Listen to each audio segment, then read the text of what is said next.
Namatho Ratana Tayasa.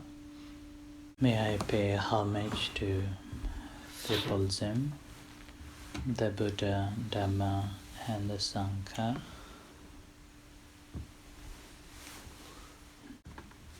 And good morning, everyone.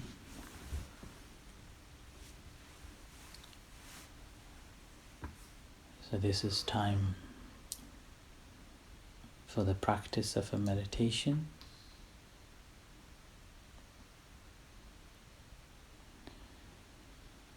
In the practice of a meditation,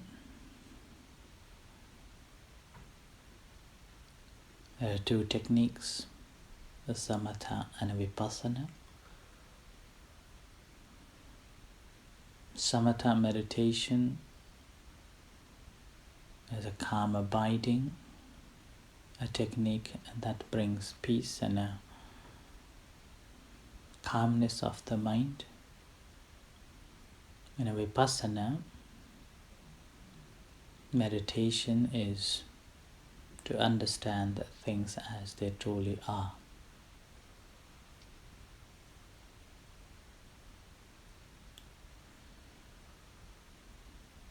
The Samatha meditation is essential in order to understand things as they truly are.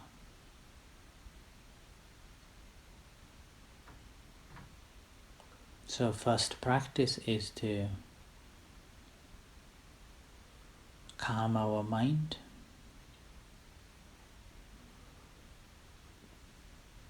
and taking a control over it, its activity.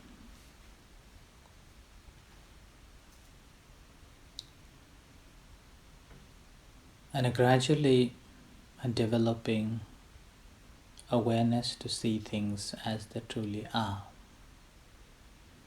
So vipassana is, although introduced as a way of a practice, but it is in fact a result of a realization.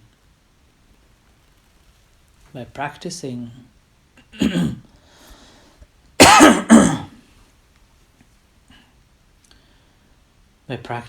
paying feeling, mind and a phenomena,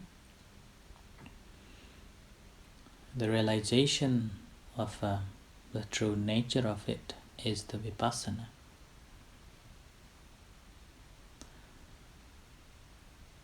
So calm abiding practice that we have to develop, cultivate, and which has got a lot of benefits in our daily life as well as for the spiritual gains.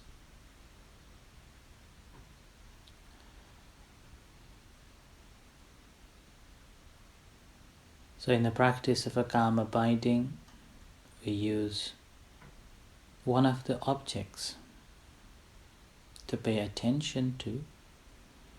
And here in this case we are using the rising falling of abdomen as a primary object as the breathe in and breathe out takes place. The movement of a rising and a falling of abdomen.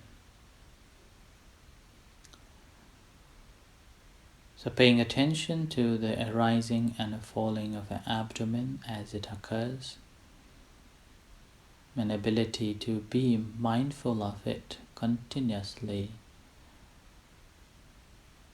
and whenever any other objects arises, rather than thinking about that object, we're discarding that object and back to primary object, and maintaining that focused on the rising and falling of abdomen develops the samadhi. A calmness and concentration of the mind develops.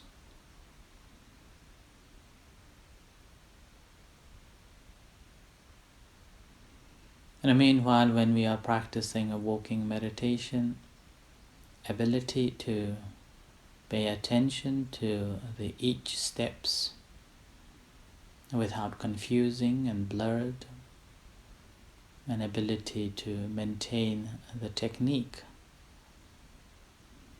is a samatha, the calm abiding practice. In the initial stage, we're repeatedly doing same thing again and again.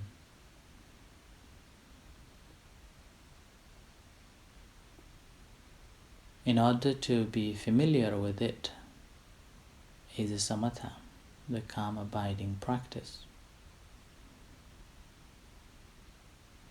And repeatedly doing the technique again and again is very helpful for the development in the future, and we will not lose the technique, so we will have the foundation to work with. Once we become familiar and skilled on one technique, we will be able to comprehend any other techniques. So that's why, rather than pick and mix with different techniques, we have to work with one technique until we become familiar and skilled.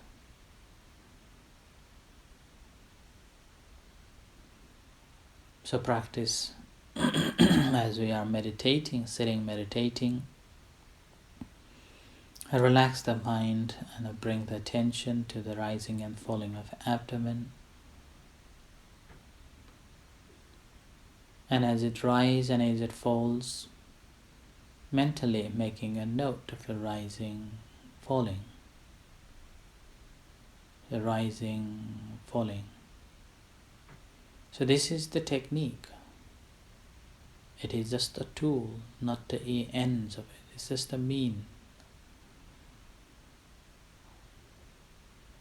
And we just learn to be familiar with it and developing our skills. Similarly, in a walking meditation, standing, observing for 3 times, making a mental note of it 3 times, and then 3 times for making a mental note of intending to turn, and again standing and intending to turn for 3 times and start walking. Even during the walking time, it's very easy that if we are not mindful, to lose the control of our body, lose the stage that we are walking, and meanwhile forgetting even making a mental note as you move on. And oftentimes we are doing one leg, suppose we are doing a right leg, but mentally maybe reciting the left leg. So there are so many things going on. So that's why I try to follow the right instruction and familiarize with it. Once we are doing in accordance with the right technique and the right way, the fruit will come in due time. So that's why we do regularly the same thing to begin with. It's like driving a car. When we are learning, a driving instructor will instruct us to remember all these maneuvers in order, and checking all maneuvers until we become familiar and skilled, so we are ready to go for the test. A similar technique we can apply in our practice too.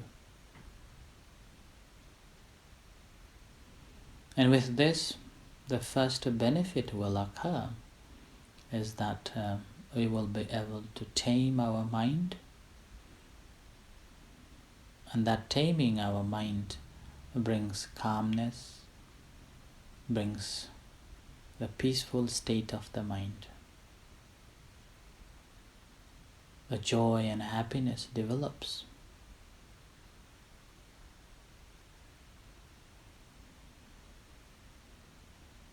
And this joy and happiness born out of this ability to be with the primary object eventually leads us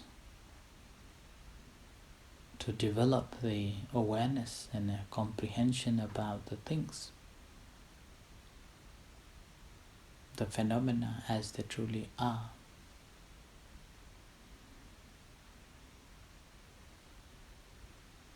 So sati sampajanya, the mindfulness and clear awareness, gradually develops, become a mature, and not only paying attention to the primary object as such, as a main object, but we also will learn any other objects that is coming through. So in this case, a learning to observe the secondary objects.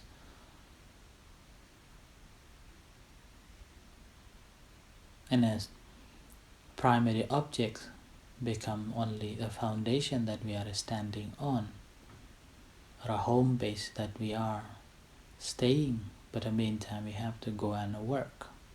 So the secondary objects become the objects of a meditation. And here all the distractions become objects of a meditation, an ability to comprehend them as they truly are. So with this mindfulness and clear awareness of any phenomena, including the primary object and the secondary objects, helps us to gain insight over it. So that's how we gain the insight knowledge, the jnana dasana, seeing things as they truly are, the way it is. And that helps to overcome or eliminate any taints, any asavas that's there. So attaining the freedom from all the asavas, all the taints. And that is the result of the gradual process we started from working with the primary object, with the right method and a right technique and a right way of doing.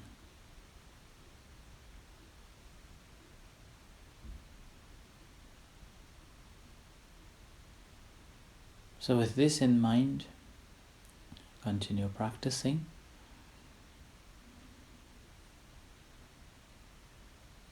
Although we are paying attention to the primary object as a rising and falling of the abdomen, we are simply developing a habit of our mind to find the refuge place, the home base, and a place that we can feel we are calm and at peace and strong to see things as they truly are.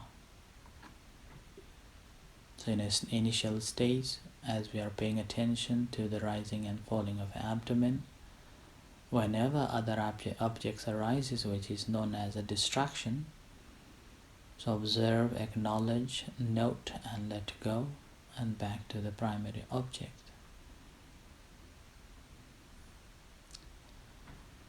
And remember that our intention is to pay attention to the primary object, but the mind always choose the distraction.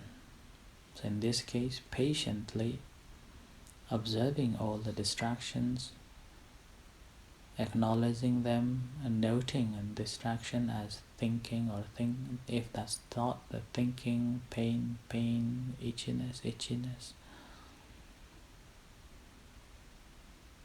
the heat, cold, and then let go back to primary object. So continue practicing until you hear the gong.